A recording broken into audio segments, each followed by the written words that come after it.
बिस्मिल्लाहिर्रहमानिर्रहीम। अस्सलाम वालेकुम। हजरत मूसा अलैहिस्सलाम को नबूवत किस वजह से अता की गई? प्यारे दोस्तों, रिवायत में आता है कि हजरत मूसा अलैहिस्सलाम बकरियां चरा कर अपनी रोजी रोटी कमाया करते थे।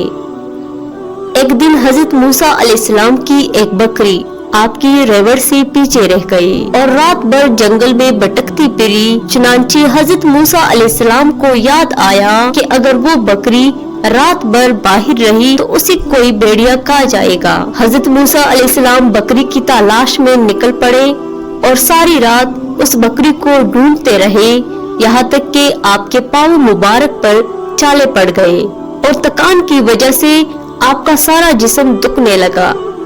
जब सुबह का वक्त करीब आया तो वो बकरी एक जगह पर तक हार कर बैठी हुई थी। हजरत मूसा अलैहिस्सलाम ने उस बकरी को कुछ न कहा।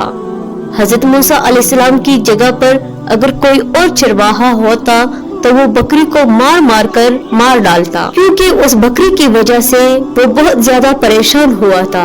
मगर हजरत मूसा अलैहिस्सलाम उस बकरी से जरा भी नाराज ना हुए और बकरी को बहुत ज्यादा प्यार करने लगे और अपने हाथों से उसके चेहरे को साफ करने लगे और उसके बाल झाड़ने लगे। और हजरत मूसा अलैहिस्सलाम उस बकरी से फरमाने लगे, ए बकरी, मुझे बताओ कि मुझसे क्या खता हुई, तू किस वजह से मेरे रेवड़ से जुदा हो गई। मैंने मान लिया कि तुझे मेरे परवाह ना थी, मगर तूने अपनी तकलीफ को भी ना देखा। बकरी की टांगे सर्दी की वजह से अकड़ चुकी थी, वो बकरी चल फिर ना सकती थी। तो हजरत मूसा अलैहिस्सलाम ने उस बकरी को बड़े प्यार से अपने गोद में उठा लिया, जिसे माँ अपने बच्चे को उठाती है।